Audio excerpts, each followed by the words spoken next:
sur la situation, notre volonté, c'est de la régler d'un point de vue militaire, sécuritaire et d'un point de vue politique, car tout se tient. Et vous avez raison, la situation que connaît l'Est de la RDC étant enquistée au fond depuis 3 décennies, et certains ont pris des habitudes, il faut bien le dire, et elle suppose d'avoir une réponse à l'égard de tous les groupes armés. C'est pourquoi je vais ici être très clair, puisque vous m'interrogez de manière générique sur la question des sanctions. La France, d'abord, a condamné publiquement les agissements rwandais à l'Est de la RDC, et ce, à plusieurs reprises depuis la fin 2022. Nous avons aussi pris des sanctions. Au niveau européen, c'est parce que la France a plaidé justement pour le renforcement du régime en vigueur en décembre 2022 que des mesures restrictives individuelles inédites ont été prises 6 mois plus tard à l'encontre des groupes armés congolais M23 et FDLR et d'un officier rwandais impliqué sur le terrain au Nord Kivu. Nous continuerons à explorer cette voie à chaque fois qu'elle sera nécessaire. On a d'ailleurs parlé très précisément avec le président de ce sujet. Pour le moment, nous considérons que, d'abord, on continuera à apporter des sanctions comme ça, individuelles et ciblées, en fonction des évolutions sur le terrain. Notre priorité, elle est à l'action DDR à l'égard de tous les groupes armés, réimplication des forces régionales onusiennes reconnues et acceptées par la RDC sur son sol, et avec un travail et des engagements que nous demandons au Rwanda. Et ce faisant, nous pensons que le dialogue et la recherche de la solution diplomatique et sécuritaire est plus efficace à ce jour. Mais rien ne doit être exclu, et nous ferons tout ce qui est utile à chaque étape, comme nous l'avons fait tous ces derniers mois et ces dernières années. Ensuite, la priorité aujourd'hui, ça a été dit, c'est un processus de désarmement et de sortie du territoire des groupes armés qui n'ont rien à y faire. Alors, désarmement et encadrement, si je puis m'exprimer ainsi, des FDLR, d'une part, et retrait des forces rwandaises qui sont sur le sol congolais.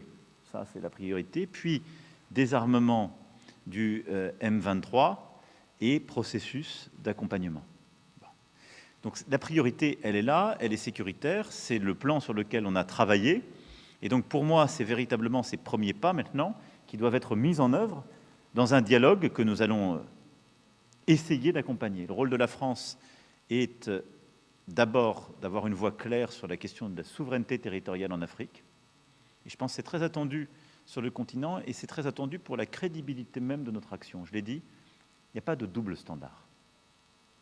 Et donc on ne peut pas dire chaque jour que la souveraineté territoriale en Europe justifie des efforts massifs et notre soutien à l'Ukraine, mais que la souveraineté territoriale de la RDC, ce serait une question secondaire. Non. Donc ça, on y tient. La deuxième chose, c'est que parce que nous parlons à toutes les parties, c'est d'essayer d'aider cette médiation. Et comme nous l'avons fait aujourd'hui, je remercie encore une fois le président qui a pris des engagements clairs sur les FDLR, qui suppose un engagement aussi très fort de la communauté internationale et des forces onusiennes, mais son poids politique est important pour ce processus. Il a du coup de la valeur vis-à-vis des Rwandais que je me fais fort de convaincre d'un retrait en parallèle de leurs forces qui n'ont rien à faire sur le sol congolais. Et si on arrive à réenclencher un tel processus, la confiance se crée. Je suis très prudent, parce que vous avez raison de rappeler que les derniers mois ont plutôt été vers un accroissement des tensions. Mais il nous faut réengager. Le rôle de la France est celui-là, c'est de le faire avec beaucoup de transparence, avec la défense de nos principes, des équilibres de la sous-région, et de le faire en lien très étroit avec les médiations régionales. Donc nous allons continuer de nous engager de bonne foi sur des principes très clairement établis dont nous avons parlé ensemble et que je vous ai exposés dans la plus grande transparence. Je pense qu'on peut y arriver, je dirais même que nous devons y arriver. La réalité, c'est celle que votre confrère évoquait juste avant, c'est que nous parlons là d'une situation qui, depuis 3 décennies, s'est installée. Et donc, nous avons raison de nous y attacher collectivement, mais ça va supposer beaucoup de courage de tout le monde et un réengagement massif à tous égards. C'est aussi pour ça que tout ce qui est fait pour reformer, recréer l'unité des forces armées en RDC et reprendre la totalité de la souveraineté du territoire est très important côté congolais. Merci beaucoup.